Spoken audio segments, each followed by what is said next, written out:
What's going on, guys? Welcome back to the You Know Ball podcast. I am your host, Troll Bro Dude, and today I am excited to talk about our partners, Underdog Fantasy, the best and newest place to play fantasy sports and win big prizes. So today on Underdog, use my promo code SLOP, S-L-O-P, or use the link in the description, and you can get a $100 deposit match bonus when you sign up for Underdog. Once you're signed up, you can play against me in fantasy drafts. We've been doing them every week of the NBA season. They're a lot of fun. We've been doing them with You Know Ball listeners. And when you're on there, basically what you do is you do a 6-player classic snake draft. Whoever scores the most points on any given night walks away with the money at the end of the night. They're a ton of fun. We're going to keep doing them throughout the NBA season. And Underdog is the only place that offers nightly draft contests for the NBA. And if that is not your thing, they also offer pick'em. So if you're feeling like you're in a good mood, you can choose higher on some players' points, assists, and rebound. And if you're feeling like a hater like we were on this episode and you see Rudy Gobert on there and you want to go lower on his points, assists, and rebounds, you can walk away with up to 20 times your money on any given night on Underdog. So promo code SLOP, compete against me, do the pick'em. It's a ton of fun. We're going to be doing it throughout the NBA season. We're going to be doing a lot of collaboration with them throughout this season. So please sign up today if you have not already. I would really appreciate it. It would really support me. What's going on, guys? Welcome back to the You Know Ball podcast. I am your host, promo code SLOP. That is now my legal name. I have changed it with the government. And I have my co-host here, Sam Sheehan, who's feeling very normal and very regular. Yeah. But I feel great. I definitely haven't been bedridden for 2 days. It's not, if you're like a woman, somewhere between the ages of, 28 and 37 who is single and is like, wow, I hate being single. I wish there was a sick man I could take care of. You'd feel free to DM the show. I will not talk to you unless you are a subscriber, a Patreon subscriber, however, though. So promo code SLOP. Yeah. Yes. Dating pool. That's the first thing I ask on Hinge is I say, do you subscribe to the You Know Ball Patreon? And they say, what is that? Blocked. Blocked immediately. Yeah. Love it. So sign up for the Patreon, promo code SLOP. Then you can date Sam and take care of him when he's feeling extremely ill. And honestly, we're thinking about rolling out like a bachelor style competition, and only hogs donating at a tier of like 50% or like $50 or more will get into the bachelor, this Date Sam Sheehan house bachelor thing. So I'm probably gonna lose us patrons with that one. Reeds is more of a threat than a. Let's go. But let's go. Underdog, please sponsor and buy us a mansion so we can live out Sam's dreams. I was gonna say Chris Hansen. That is absolutely not his name. That's the catcher. Oh God! What's his real name? No, what's the guy on the Bachelor? What's his name? Chris. He got canceled. Chris Harrison or something. Yeah. Did Chris Harrison get canceled too? Yeah. He got canceled for much less bad things than that. Might have to edit out this part. Sorry, I'm sick. I have less control of my filter than I usually do. It's okay. It's fine. It's fine. We'll allow it. We're good. All right. We will allow. Now I'm coughing already to start. Speaking of sick, speaking of ill in the head, speaking of immorally wrong, speaking of terrible things, let's talk about Rudy Gobert for a little bit. Oh, our boy, who we've touched on the past few episodes, talking a little bit about the nightmare that is the Minnesota Timberwolves. And I've heard a lot of people say, oh my God, this is exactly like the 2019-2020 Sixers. They went out and they got a guy who doesn't fit with their best players. It's not going to work. It's terrible. Believe me, it's way worse than that. It's way worse than that. Not good. That's not good. Because the situation that they're in, the major difference to me is, as much as obviously the Sixers getting rid of Jimmy Butler was stupid and they should have never done it, they got two players that they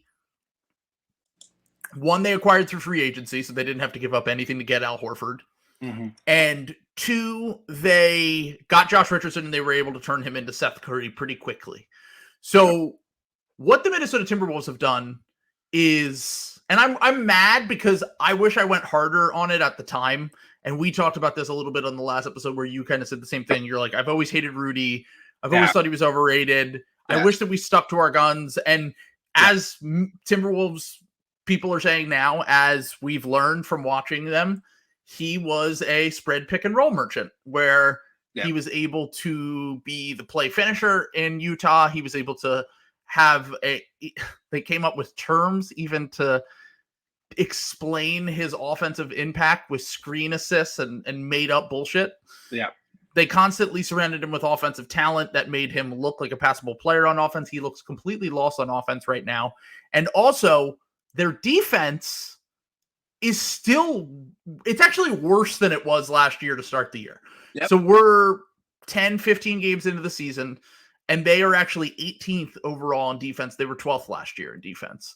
So everything that they sought out to do with this trade has been a failure. I mean, you have Karl Anthony Towns not looking like himself. You have Anthony Edwards complaining about having no space to go to the rim because he wants to be able to drive and dunk and whatever. You have D'Angelo Russell falling off a cliff. And now you're basically stuck with this roster unless you make a massive, massive move. So they're just kind of like, this is kind of it. Like, if they don't turn it around and figure something out, this is their team for the foreseeable future. It's not good. You know, I mean, well, like, you can look at the outside, at least, like, you know, you could still make a lot of like draft moves. Like you attach some picks to kind of, you know, adjust your fortunes a little bit. Oh wait, you literally cannot literally everything. Everything. Yeah. The thing that sucks about this for me is because while dancing on Rudy Gobert's grave is always delightful, but 10 of 10, can't recommend it enough. It does suck because Wolves fans, I think, deserve better than this. And you know, as much as like Karl Anthony Towns gets shit, I think he's a fun player still. You know what I'm saying? Like I like it's. I get why it's fun to clown him, and I get that he's like not like put on in like the playoffs in this way, but like I just don't think. I mean, everyone shares a little bit of responsibility for how badly this is going, but I mean, the X factor here is Rudy Gobert. like I'm sorry, like they were pretty good last year and gave the Grizzlies a lot of shit. Like in the first round, like they were even with Cat going doo-doo mode in pretty good. Like I don't know. It's a bummer, man. I'm really bummed out on behalf of Wolves fans. I think, you know, the thing that sucks about this is it's just going to be like impossible to pivot. You know, Rudy, I wonder if, well, you obviously just can't do it either. Like this is Tim Conley's first season. So that's the thing. Tim Conley, they as someone pointed out on Twitter, they tweeted at me. They said they move heaven and earth to go get Tim Conley, including giving him an ownership stake in the team. Yeah. He is a part owner of the Minnesota Timberwolves. It's a very small fraction, but not a lot of GMs have that. It's like, I'm pretty sure there's only like, the only one I can think of off the top of my head is Masai Ujiri, maybe Pat Riley. I don't know. Maybe I'm honestly not sure, but that is kind of unheard of to give a guy equity in the company. When he gets hired, he gets equity in the company and immediately locks them into this team for the foreseeable future. Because I was thinking about it the other day, and kind of the thing that you were joking about was, okay, well, at least they have the D-Lo expiring, right? Like, yeah, you can move the D-Lo expiring, but with what? Like, unless you're willing to take on long-term money, are you trading it to the Knicks for like Evan Fournier and Derrick Rose, or are you trading it to a team that has money that they just don't want, that's a little bit longer term, that you can alleviate that and maybe get back a rotation player that fits better? But I just don't really see, you don't have any, they have 2 first-round picks for basically the next decade. They can't trade either one due to the Stepien rule. They have a young player in Jaden McDaniels who they could potentially attach to D'Angelo Russell, but then that makes you even thinner because that's 2 of your starters. Yeah.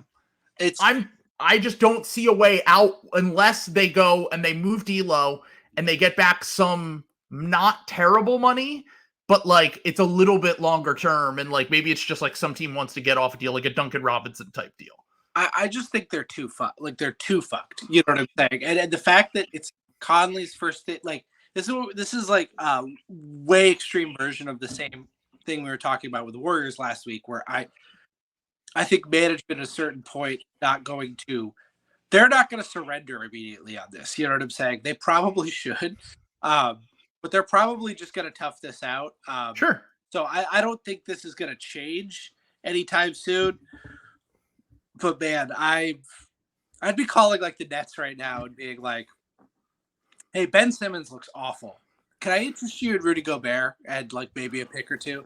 Like, they won't, but like that's like the kind of shit I'd be thinking about, because like there's no way. Okay, so here's the thing: as bad as the Rudy situation is going right now, you would imagine that it levels out a little bit. Like, I don't think that they're going to be out of the play-in bad. Like, I think they'll probably still be in that play-in range. And until last night, Ben Simmons didn't even look like a starter level NBA player. Like, he's been really bad. And then he had one good game in a blowout versus the Kings, which is kind of poetic. Hold on, wasn't his good game too like 11 points? Isn't that what 11? It's like a good one. Like that's all right, so his final stats were 11, 5, and 3 in 20 minutes. And then immediately this morning an article comes out from Shams. By the way, did you read the Shams article? I can't make okay. it. Yep. I can't. Okay. So it's funny because usually when you read these Woj or Sham articles, they're like, okay, here's what the team is feeling and thinking about this player. They're frustrated with player X.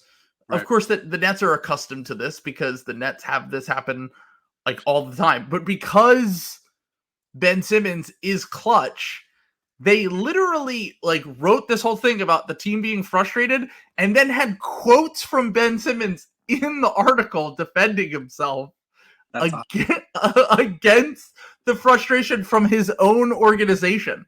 I was like, this is some weird dystopian shit that I have never seen before. I just don't think so. Here's the thing, though. When I say Ben Simmons, that's like it's a little bit of hyperbole, but like I really think those are the only type of deals you can do where you're swapping for someone else's problem. Like that's like the only type of deal you're gonna get right now. And who knows? You know, I see it and I think, holy shit, this is bad. You're gonna alienate your young star. You're gonna like make Cat because that's the only other option right here. The only other nuclear button here is trading Cat. Which I guess is on the table, but I don't know. I feel like you're not going to be getting full value, and I trust Cat a lot more to bounce back and be good than I do, 32-year-old Rudy Gobert, 31-year-old Rudy Gobert, however old he is? 31, yeah. And you just supermaxed Karl Anthony Towns, which is wild in itself. I would not have done that, but they're the Timberwolves.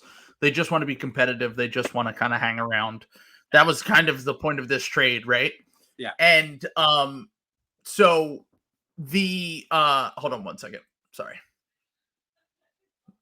Yeah, sorry. So they're the Timberwolves. They just want to hang around. They want to compete. That was the point of this trade, to make them a bit more of a competitor in the Western Conference. So you can go you really have limited lanes to improve the team if this doesn't work. The one thing that Nets fans threw out to me and people tweeted at me was, what about a D'Lo for Kyrie swap? Man, I mean, yeah, boy. Oh man, bring in Kyrie. if your team has bad vibes, the one thing you want to do is go get Kyrie Irving. I mean, that's like really testing out is there a floor on bad vibes? Like, oh man, that's so bad. I mean, I don't know. Our young guys grew up around Kyrie and seem to have done all right, even though it was him. Oh yeah, leaving. You know, so who knows? Yeah, no, Jaylen Brown's totally great. He hasn't been affected at all. But yeah, go check his likes on vaccine stuff. Um, Speaking of, someone just brought up the anti-vaxxer with Cat. Probably not a good mix. yeah. It's a good point.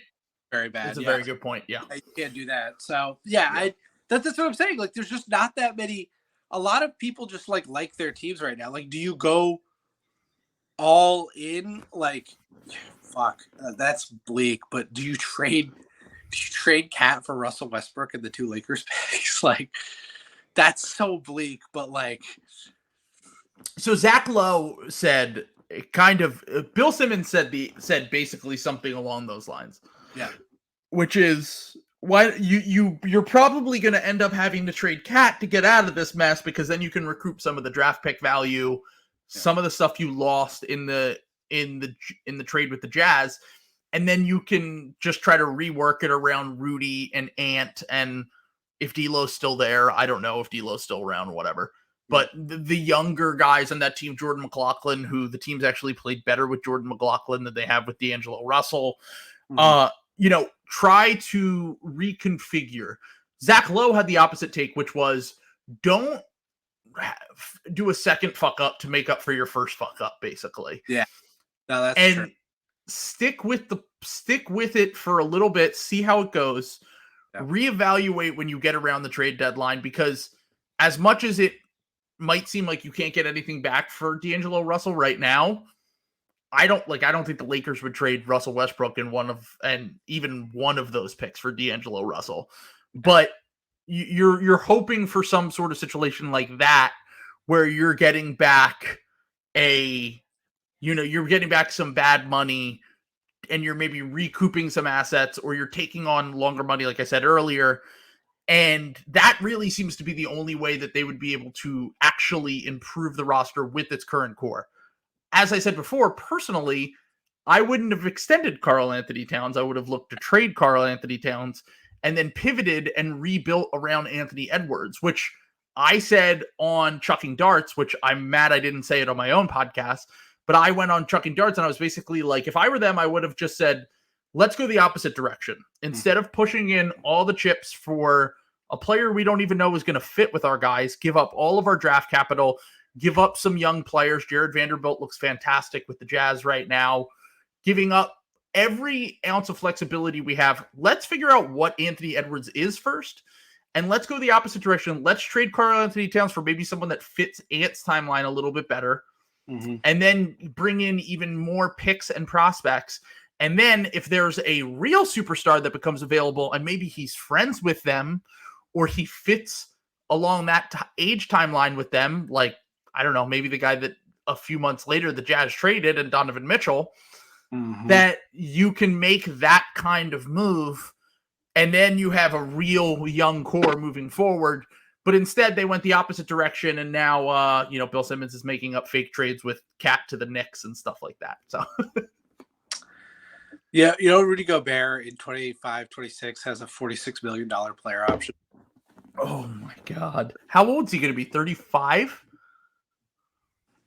Yeah, I think so. He's 30. Okay, wait, hold on. Never mind. He's age 30 right now. So 30. He turns 31, turned 32. 30, he'll be turning 34. So it'll be his 34th season, or he'll turn 34. Still tough. That's not good. Yeah, I don't love that. I mean, look, I kind of agree with Zach Lowe in this. Like, I mean, you're fucked. Like, what? Just might as well see. But that's the old saying though, is everything things change quick in the NBA. Like, this happens all the time. Like, if we go back to where my team was at this time last year, there was a lot of people being like, "You've got to trade Jaylen Brown. You've got to sure on you're going to waste Jason Tatum's prime. Like, the clock is ticking. Like, you can't keep doing this. You flamed out in the first round. Now your team's under 500. Fuck is this? Given I don't think that I don't think they have quite the resiliency of the Celtics team. But there's just a larger point here about just tough it out. You know what I'm saying? Panic moves always hurt you in the NBA. Almost always. I would not do anything drastic, at least for a year. Honestly, I probably would. No matter how bad it looks, I probably wouldn't even do anything at the deadline. To be honest, Yeah, I mean, really, what are changing your fortunes this year? The only reason that you would make a trade is because that D'Lo contract is expiring, and if you don't plan on bringing him back, you might as well get something for him. You might as well get a contract that you can trade at a later date, a role player that fits better, maybe someone, and you could just move Jordan McLaughlin in with the starters. And that works a little bit better. But also, he's friends with Karl Anthony Towns. If you want to keep Karl Anthony Towns and keep him happy, that's part of it. But all of this basically comes back to how good is Anthony Edwards going to be, which is the thing that we've debated on. Is he going to be an all-star? Is he going to be an all-NBA guy? Is he going to be a Hall of Famer? Like, he has a lot of different paths that he could go down. And if he does become that all-NBA player, then patience is the best thing to do here. Yeah. But the reason why I hated this trade from the jump was because we didn't know what he was yet. And because of that, we didn't know exactly what kind of players would fit best around him. Instead of making an all-in type move to, like, when I went back and I re-listened to our podcast from the night of that, we were all like, we don't really like it, but at least these picks aren't going to be bad right away. And now we're looking at it like they actually might be pretty good. They might be pretty good for the Jazz right away. Yeah. Like they might end up being like top 20 picks. And if they're if they might even be higher, who knows? Like the vibes are so miserable right now. Yeah. And part of this is Darius Garland having a heater at the end of the game the other night where he made like fucking 10 threes. But I watched some of that game and I was like, oh, this game's over. And I turned it off. And they almost blew like a 25-point lead against the Cavs, against a shorthanded Cavs team. And that, I was just like, this team has no sort of like connectedness. They seem kind of all over the place. Like, if you're blowing those massive leads, if you're struggling this hard out of the gate, after we record this, they'll probably win like 7 in a row because that's what happened. Like, the Heat have won 3 in a row now. Like, this is always what happens when we do a pack on a team.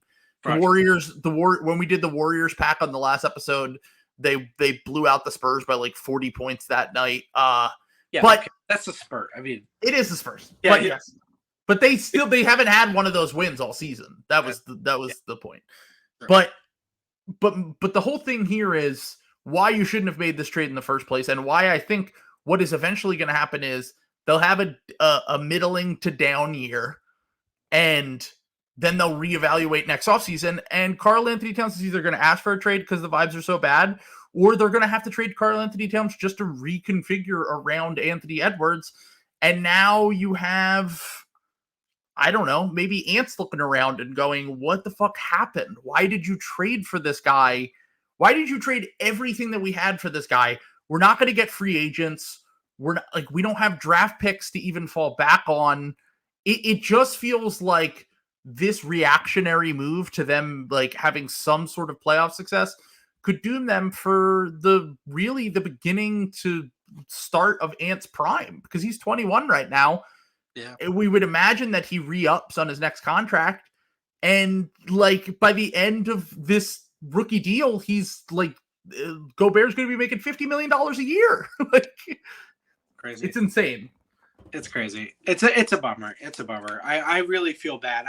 I hope they like turn it around somehow. Like I said, stuff changes in the NBA. Like, they might figure it out, might start piecing some stuff together, so that they might, but now they're stuck doing the Miami Heat thing. Like, like you've got to just pray that you hit on these end of the bench guys and you get a guy who could like hit some threes or be a useful player. And it just doesn't seem like the Wolves have ever been that good at that. I don't ever remember them really having success with that, given they haven't really had a good team for a while. So they haven't really needed to, but.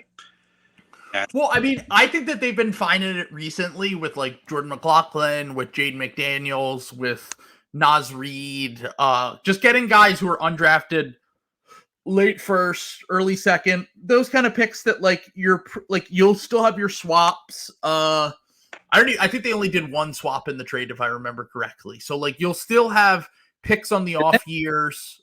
I think so. No. Oh, that was the Donovan Mitchell trade that was everything. Yeah, they didn't do swaps. So, okay. but they might have some way to kind of recoup on that. Do, like you said, do the Miami Heat thing where you never have picks and you're just finding guys off the scrap heap and then developing them in house. But the front office that did that was the last one. This one has not had experience doing that. Denver didn't really have much experience with that. All of Denver's good picks were first round picks. They were, guys that although, well, I was going to say, except for the greatest one ever. Second round pick, I would say. One quite good one. But even if you interview Tim Conley, he has said multiple times on the record, yeah, we basically just got lucky. Like, they're not even trying to light years at like the Warriors. Like, I actually think that they had some decent late first round picks, like Malik Beasley, who he traded immediately when he got to Minnesota, to Utah. And he's been a fine role player for a guy that went with like the 21st pick or wherever he went. So I'm not saying that they're completely fucked, but the margin for error, the things you have to hit on the margins now feel extremely important, like you said, because unless Ant becomes that super duper star or Cat wants to go somewhere and you can get back a really good haul for him because teams aren't scared off by his contract and his playoff failures, which I think they'll be able to talk themselves into Cat because he is a very, very good talent and still pretty young. Or one of the younger guys that you currently have on the roster, Jaden McDaniels, you gave basically everyone else away, Jordan McLaughlin, they also become better than they currently are, and you can kind of rebound from there. But no, it's pretty grim in Minnesota right now. I think that the vibes being so bad this early is just a terrible start. And like, I just don't see a way that you can really overcome a mistake like this. Like Bill Simmons has been saying it on his podcast, like this could go down as one of the worst trades in the history of sports. Like it is teetering in that direction. I really do think it is. I don't think this is being reactionary. Can I tell you? So in 2024-25, they have $97 million committed for that year. You want to take a guess at who the 4 players that are under contract for that $97 million in 2 years? Karl Anthony Towns. Yes. Rudy Gobert. Yes. Anthony Edwards. No, that's not including Anthony Edwards. Oh, because he hasn't even extended on his max. Yep. So Torian Prince? Nope. It is Josh Minot and Wendell Moore Jr. are the other 2 guys on that team. Yeah, that's tough. $92 million without your guy who's the future of your team in 2 years. Just you're starting from that position. Well, so I forgot about Wendell Moore and Josh Minot because if those two, if they're guys, then you might be fine. But if they're not guys, you're once again relying heavily on these margin moves, and they were late first round picks, early second round picks. Yeah, it's not good. It's not good. It looks pretty bad to me. $96 million, basically all to Karl Anthony Towns and Rudy Gobert. Like Karl Anthony Towns just signed a supermax. No, like literally 92.2 just starting. That's 2 roster spots, not including your max guy. Like, unless something goes horribly wrong, Anthony Edwards is getting max. That's $36 million or whatever it is. So then, boom, you're at the salary cap. It's insane. Yeah. Well, people keep saying that the cap is going up, the cap spike. Okay, well, let's see how the TV negotiations go first, because that is a big part of it. Right now either, huh? Yeah, TNT's like, we're good. We're not paying fucking $90 billion to have the rights to NBA games. Like, we're just not going to do that. So we'll see. Although they might be just bluffing, because I'm pretty sure they just signed a 10-year extension with Charles Barkley and the whole TNT crew. So it would be funny if they just lost the rights to the NBA games, but they still had Charles Barkley and Shaq and them around. Inside the NBA, they were doing like recaps of like Claws or or Bones. Like they were just recapping old Bones episodes. Kenny is like running up to the monitor to like show God, I can't remember his name. Angel. What's Angel's name? The actor? David Boreanaz. David Boreanaz. Yeah. She got Kenny, Philadelphia legend. Where David Boreanaz had a good smolder at Emily Deschanel. He's sprinting over to the screen. One time my girlfriend caught that segment where Shaq and Kenny sprint over, or is it Charles Barkley and Kenny? I think I've seen the Shaq and Kenny, but maybe it might be Shaq and Kenny where they sprint over to the screen and see who can touch it first. And she was like, "This is the greatest thing you've ever watched. Why don't you watch this more up?" I'm like, "This is why Inside the NBA is popular because they're literally just sprinting." They're all just sitting there, and then they sprint over to the screen. She was like, "This is better than any basketball game you've ever showed me." Yeah, it's true. She knows ball. She does. She knows television. I'll tell you that much. Okay, so Timberwolves are cooked. My prediction this season, they probably go to the play-in. I think they lose in the play-in, to be honest. Okay. And once again, I talked myself into this team. I had them as the 2 seed. I'm taking the L on that. I think they end up in the play-in. I think they lose in the play-in. And I think that after the season, they trade Karl Anthony Towns probably to the Knicks or one of those teams that's like desperate to get a star. Okay, I'm going to stick to my guns. I'm going to say that they end up the 8th seed and they do make the playoffs. They vanquish the Golden State Warriors in the 8-10 matchup. You're ridiculous. That's not even how the play-in tournament works. No, it won't be the Warriors. That's absurd. It's the Grizzlies. It's the Grizzlies. Let's not be ridiculous. That's not being ridiculous. No, I mean, I still think the Wolves will make the playoffs. I think you can only be this bad for so long. I think they'll figure some stuff out. I think they do have a lot of talent there. And I don't know, maybe I'm giving Chris Finch too much credit, but I think he's a good coach, and I think he will figure something out here eventually. But maybe I'll be wrong. I'm not giving up on the Wolves yet, as them being a top 4 seed. I'm certainly giving up the ghost on, but I still think they can make the playoffs. That's where I got them now. Okay, well, right now they're the 10 seed, and ahead of them they have the Clippers, the Kings, the Pelicans, the Grizzlies, the Mavericks, the Suns, the Jazz, the Nuggets, and the Blazers. And then I think the Jazz are... I mean, look, we'll talk about the Jazz in a little bit. We're about to start actually right now. But the Jazz, right now, they're on a 3-game losing streak. They are down to 10-6 now. I don't think that like some teams ahead of them or some teams below them, like the Warriors are just below the Timberwolves in the standings right now. The Warriors are going to go in the opposite direction, as we talked about on the last episode, where they're going to be making trades to try to get better, I think, in the middle of the season.